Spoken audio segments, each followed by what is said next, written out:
2023 की महाभारत जो है उसका कुछ कुछ स्क्रिप्ट या कुछ कुछ सिनेरियो जो है वो कह सकते हैं कि ये चुनाव, निकाय के चुनाव जो हुए हैं, ये इससे शायद नजर आ सकते हैं। शायद इसलिए कह रहे हैं क्योंकि कुछ भी हो सकता है चुनाव में, जनता फैसला करती है। एमपी के निकाय चुनाव में बीजेपी का दम दरअसल देखने को मिला है। कुल 19 नगरीय निकाय थे जहां पर 20 तारीख को मतदान हुआ था और 6 नगर पालिका में से बीजेपी ने 4 पर कब्जा किया है, जबकि कांग्रेस को 2 सीटों पर संतोष करना पड़ा है। नगर परिषद में भी बीजेपी का प्रदर्शन दमदार देखने को मिला और 13 नगर परिषद थे जिसमें से 7 पर बीजेपी ने जीत दर्ज की है और 6 पर कांग्रेस ने भी जीत दर्ज की है। तो एक ही का फर्क है यहां पर, और आपको एक एक करके सभी 19 निकायों पर जीत हार की जानकारी हम दे देते हैं। नगर पालिका परिषद अगर बड़वानी की बात की जाए तो यहां पर 24 पार्षद और बीजेपी ने 14 पर जीत हासिल कर ली है और कांग्रेस ने 10 पर। अन्य किसी को नहीं, यानी बीजेपी और कांग्रेस के बीच ही मुकाबला था और यहां 14 और 10 का आंकड़ा रहा। 24 पार्षदों वाली ये जो है बड़वानी के नगर पालिका परिषद है वो है, और 24 पार्षदों वाली परिषद में बड़वानी में बीजेपी को 14 मिली, कांग्रेस को 10 मिली। यानी मुकाबला यहां पर भी बहुत करीबी तो नहीं कहा जा सकता, लेकिन कांग्रेस यहां पर फील्ड में नजर आई है, मुकाबले में नजर आई है। पीथमपुर की बात कर लेते हैं। नगर पालिका परिषद पीथमपुर में ये परिषद जो है 31 की परिषद है और कांग्रेस ने यहां पर जीत दर्ज की है। बीजेपी को यहां पर 13 पार्षद बीजेपी के जीते हैं, लेकिन कांग्रेस ने 17 पार्षद जिताकर अपनी ताल ठोकी और अपना लोहा मनवाया। अन्य की अगर बात की जाए तो अन्य केवल एक ही पार्षद अन्य जीत सका है। नगर पालिका परिषद धार की बात कर लेते हैं। यहां पर 30 पार्षदों की परिषद है और यहां बीजेपी ने जीत दर्ज की है और ये एक बीजेपी के लिए बड़ी जीत है क्योंकि बीजेपी के 18 पार्षद जीते हैं और कांग्रेस के 9। अन्य यहां पर 3 रहे। खास बात यह है कि बीजेपी ने यहां पर कार्रवाई भी की थी चुनाव से पहले, क्योंकि बहुत सारे बागी यहां पर ताल ठोक रहे थे और बगावत करने वालों पर कार्रवाई भी की गई और उसके बाद यहां पर बीजेपी ने जीत दर्ज की है और बिल्कुल आंकड़ा ही अगर देखा जाए तो डबल रहा है। कांग्रेस के 9 पार्षद जीते, बीजेपी के 18 जीते और अन्य के खाते में केवल 3 जो हैं वो गई हैं सीटें।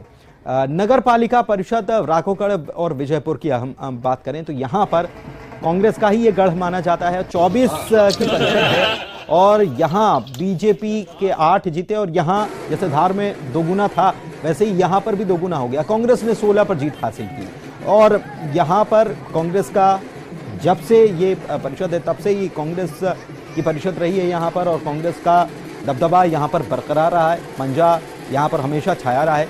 खास बात यह है कि इस बार यहां बीजेपी ने खूब जोर लगाया था और 2 मंत्री जो हैं यहां पर खूब प्रचार करते नजर आए थे और चुनाव के ऐन पहले जब प्रचार चल रहा था तभी 200 की संख्या में कार्यकर्ता बीजेपी में शामिल हो गए, ऐसा दावा किया गया था। लेकिन उसके बावजूद यहां पर कांग्रेस ने कमाल तो किया ही किया और अपनी जो हमेशा से जीत जो चलती आ रही है उसको यहां पर बरकरार भी रखा। कांग्रेसियों का उत्साह आप देख रहे हैं। कांग्रेस 16 सीटों पर कांग्रेस ने जीत दर्ज की है और बीजेपी के 8 पार्षद जीत कर पहुंचे हैं।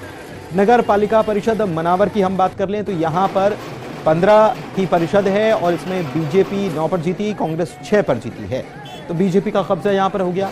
नगर पालिका परिषद सेंधवा की बात कर लें तो 24 की ये परिषद है, बीजेपी ने 19 पर जीत दर्ज की और ये बहुत बड़ी जीत है अगर यहां पर देखा जाए तो, क्योंकि कांग्रेस के खाते में केवल 5 ही आए और कांग्रेस के केवल 5 पार्षद ही यहां पर जीत दर्ज कर पाए हैं।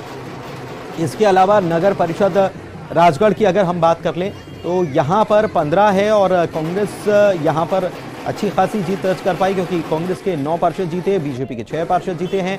नगर परिषद की बात कर लेते हैं। अब नगर परिषद जैतहरी की बात करें तो यहां पर बीजेपी और कांग्रेस में बहुत करीबी मुकाबला रहा क्योंकि 15 की परिषद है और यहां बीजेपी को 7, कांग्रेस के 6 और अन्य 2 जीते हैं, तो यहां काफी करीबी है। अब अन्य जो रहेंगे वो ये तय करने वाले हैं कि कौन जो है वो सरकार यहां पर बनाने वाला है। नगर परिषद ओंकारेश्वर की बात कर ली जाए तो यहां पर बीजेपी का प्रदर्शन अच्छा रहा, 9 पार्षद जीते, कांग्रेस के 6 पार्षद जीते, अन्य के खाते में कुछ भी नहीं गया। अगर नगर परिषद खेतिया की बात कर ली जाए तो यहां पर भी बीजेपी का ही परचम नजर आया क्योंकि 15 की परिषद है और बीजेपी ने 10 पर जीत हासिल की, कांग्रेस के केवल 4 पार्षद जीत पाए, अन्य 1 पार्षद जीते हैं। नगर परिषद पांसेबल की हम बात कर लेते हैं तो यहां पर ये 15 की परिषद है और बीजेपी ने यहां पर भी बहुत शानदार जानदार जिसको कहा जाता है वो जीत दर्ज की है, क्योंकि 15 की परिषद में बीजेपी के 11 पार्षद जीते हैं, जबकि कांग्रेस और अन्य को मिलाकर 2-2 रहे। कांग्रेस के खाते में केवल 2 पार्षद आए हैं और अन्य भी 2 ही जीते हैं। तो कुल बीजेपी ने 11 पार्षद जिताए हैं। यहां पर बड़ी जीत बीजेपी की ये मानी जा सकती है। नगर परिषद पर सूद की बात कर लें तो यहां पर कांग्रेस की बड़ी जीत है, क्योंकि यहां पर भी ये 15 की परिषद है। बीजेपी ने 4 पर जीत हासिल की, लेकिन कांग्रेस ने 7 पर। हालांकि ये खास है यहां पर कि यहां पर अन्य जो हैं वो 4 जीते हैं, तो यहां पर अन्य के ऊपर बड़ी निर्भरता हो गई है। कांग्रेस ने 7 जीत दर्ज जरूर कर ली है, लेकिन अन्य के ऊपर पूरी निर्भरता होती है कि यहां जो अन्य हैं वो किसके साइड में जाते हैं, उससे तय होगा कि कौन सरकार बनाएगा। तो नगरीय निकायों के आज जो चुनाव परिणाम आए हैं उसमें भारतीय जनता पार्टी ने सफलता हासिल की, जिसके लिए प्रदेश अध्यक्ष वीडी शर्मा और कार्यकर्ताओं को जीत का श्रेय देते हुए मध्य प्रदेश के मुख्यमंत्री ने धन्यवाद दिया है। हमारे इन धर्म ग्रंथों की शिक्षा भी मुख्यमंत्री होने के नाते भी कह रहा हूं, हम तो शासकीय विद्यालयों में भी देंगे। गीता का सार पढ़ाएंगे, रामायण जी पढ़ाएंगे। लेकिन आज मैं विशेष रूप से कहना चाहता हूं कि नगरीय निकाय के चुनाव में फिर भारतीय जनता पार्टी ने शानदार सफलता प्राप्त की है। बड़वानी, धार, सेंधवा नगर पालिकाएं पिछली बार कांग्रेस के पास थी, भारतीय जनता पार्टी ने छीन ली है। राघोगढ़ में भी शानदार टक्कर हुई। परिणाम बहुत सकारात्मक हैं, अच्छे हैं। हमारी पार्टी ने जो है पूरी तरह कार्यकर्ताओं पर आधारित इस चुनाव को लड़ा था। कोई हमारे नेता प्रचार में कहीं गए नहीं, लेकिन जो है पूरा शासन, पूरे मुख्यमंत्री सहित सारे मंत्रीगण दौड़ भाग में लगे थे और पुलिस प्रशासन और पैसे का भरपूर दुरुपयोग करने के बावजूद 8 जगह वो खेत रहे। रंजना हमारे सहयोगी हमारे साथ जुड़ी हुई है, उनसे बात करते हैं। रंजना, इसे सेमीफाइनल भी कहा जा रहा था, हालांकि बहुत छोटा मुकाबला ये कह सकते हैं। निकाय के जो नतीजे, बहुत छोटा मुकाबला विधानसभा के अगर स्तर पर देखा जाए तो उससे कंपैरिजन तो नहीं किया जा सकता, क्योंकि कुछ क्षेत्रों तक सीमित रहा। लेकिन नतीजे ये बता रहे हैं कि टक्कर तो कहीं ना कहीं कांटे की भी होने वाली है। हालांकि बीजेपी का इस निकाय के नतीजों में अपर हैंड रहा है, यानी कि उसकी जीत अच्छी है कई जगहों पर, लेकिन कांग्रेस ने भी फाइट में तो है, ये तो बता दिया। जी पुनीत, बिल्कुल सही कहा आपने, क्योंकि 19 नगरीय निकायों में आज मतगणना हुई है और इसमें से 11 में जो भारतीय जनता पार्टी है वो पूरे बहुमत से जीत दर्ज करी है। लेकिन 7 सीटें ऐसी हैं जहां पर कांग्रेस ने जीत हासिल की, लेकिन 8वीं सीट ऐसी है जहां पर कांग्रेस को पूरी तरह से समर्थन नहीं मिला है। लेकिन ये जो नतीजे नगरीय निकाय चुनाव के आए हैं, इसने बीजेपी और कांग्रेस दोनों को ही ये बता दिया है कि जिस तरीके से अभी निकायों में समीकरण चल रहे हैं उससे आने वाले विधानसभा चुनावों पर बहुत हद तक जो असर है वो पड़ सकता है और विधानसभा चुनावों को ये जो परिणाम है वो बहुत हद तक प्रभावित कर सकते हैं। और यही वजह है कि चाहे भारतीय जनता पार्टी हो चाहे कांग्रेस हो, दोनों ही विधानसभा चुनावों में जीत को लेकर पूरी कोशिश करती हुई यहाँ पर नजर आ रही है। लेकिन अगर कहा जाए जिस तरीके से बीते चुनावों की अगर बात कर ली जाए, उसमें एक तरफा जीत जिस तरीके से भारतीय जनता पार्टी को मिली थी और उसके बाद अब जिस तरीके से कांग्रेस ने कोशिशें की हैं, लेकिन अभी भी कांग्रेस की इन कोशिशों को पूरी तरह से सफल नहीं कहा जा सकता है पुनीत, क्योंकि विधानसभा चुनावों में जीत के लिए और ज्यादा जो अनुशासन है वो कांग्रेस पार्टी को अपने भीतर लाना होगा। और दूसरी बात, जो एकजुटता है, जो कमजोरियां हैं उनको भी दूर करनी होगी, तभी वो भारतीय जनता पार्टी यानी सरकार को जो शिकस्त है वो दे सकते हैं। तो रंजना, कांग्रेस की तरफ से अभी हमने सुना, मुख्यमंत्री ने बताया कि ये कार्यकर्ताओं की, प्रदेश अध्यक्ष की मेहनत का नतीजा है। हमने देखा कि मुख्यमंत्री खुद दौरा कर रहे थे, मुख्यमंत्री ने खुद ने प्रचार किया। राघोगढ़ की बात की जाए तो 2-2 मंत्री उतरे हुए थे, उन्होंने प्रचार किया। और अभी हम सुन रहे थे भूपेंद्र गुप्ता ये कह रहे थे कि हमारे तो कोई नेता गए ही नहीं। ये कितने हद तक सही है कि कांग्रेस ने बड़े नेताओं के सहारे प्रचार नहीं किया? ये क्या सही जानकारी है या फिर वाकई में कांग्रेस ने भी मेहनत की बहुत? जी बिल्कुल पुनीत, ये सही है क्योंकि कांग्रेस के जो बड़े लीडर हैं, जो बड़े नेता हैं, वो बहुत नगरीय निकाय में प्रचार के लिए नहीं पहुंचे थे।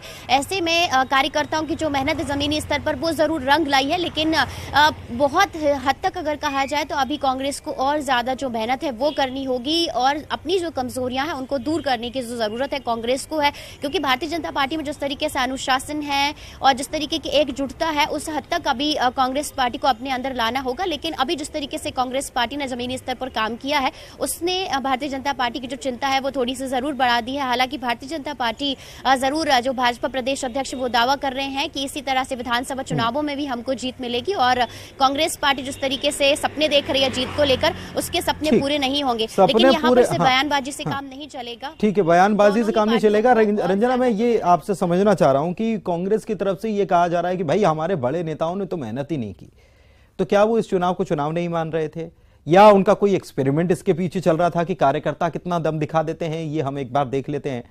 क्या वजह रही कि बड़े नेता क्यों नहीं मेहनत कर रहे हैं, क्यों नहीं मैदान में उतरे, जबकि हमने देखा कि मुख्यमंत्री खुद मैदान में थे, खूब जोर शोर से प्रचार किया। हमने देखा कि मंत्री राघवगढ़ में 2-2, 3-3 मंत्री और मंत्रियों को जिम्मेदारी सौंपी गई थी। तो बीजेपी जो कहती है कि हम कोई भी छोटे से छोटा चुनाव है उसको गंभीरता से लेते हैं, वो तो नजर आया, लेकिन कांग्रेस क्यों नहीं गंभीरता से ले रही थी? क्या तर्क है इसके पीछे कांग्रेस का कि हमारे बड़े नेता क्यों नहीं उतरे? जी पुनीत, ये वो 19 सीटें थी जिनका कार्यकाल पूरा नहीं हुआ था, और कार्यकाल पूरा होने पर ही इनका जो चुनाव है अभी हुआ था। और यही वजह है कि भारतीय जनता पार्टी के जो बड़े नेता हैं वो तो सीटों पर पहुंचे थे, लेकिन कांग्रेस की तरफ से अगर बहुत बड़े नेताओं की बात करी जाए, जिसमें कमलनाथ की बात कर ली जाए, वो इन सीटों पर नहीं पहुंचे थे। लेकिन ऐसा नहीं कहा जा सकता है कि कांग्रेस के बड़े नेताओं ने ताकत नहीं झोंकी है। कुछ सीटों पर ऐसा है जहां पर कांग्रेस के कुछ नेताओं ने प्रचार जरूर किया था, लेकिन कार्यकर्ताओं को बड़े स्तर पर जिम्मेदारियां सौंपी गई थी। और यही वजह है कि कांग्रेस कार्यकर्ताओं की एक तरह से ये सेमीफाइनल के पहले भी एक तरह से परीक्षण भी था कि आखिर विधानसभा चुनावों में कितनी मजबूत तरीके से जो कार्यकर्ता है वो जनता तक पहुंच रहे हैं, अपनी बात को जनता तक पहुंचा रहे हैं। एक तरह से ये टेस्ट भी था जिसमें कार्यकर्ताओं को कहीं ना कहीं थोड़ी सी सफलता जरूर मिली है। लेकिन अभी इनके भरोसे ही विधानसभा चुनावों को नहीं छोड़ा जा सकता है पुनीत, क्योंकि बड़े नेताओं को टफ फाइट अगर देना है तो मेहनत कांग्रेस को करने की बहुत जरूरत है। हो सकता है कि राजनीतिक दल अपने तौर पर एक्सपेरिमेंट भी करते हैं, लेकिन बीजेपी तो कामयाबी हासिल कर चुकी है, इसमें तो कोई दो मत नहीं है। कांग्रेस को बहुत मेहनत करना है। अगर वो ये कह रहे हैं कि हमने कहीं ना कहीं सफलता हासिल की है, तो बहुत मेहनत करने की जरूरत है। बहुत शुक्रिया आपका इस जानकारी के लिए रंजना, और इसी के साथ इस बुलेटिन में भी इतना ही।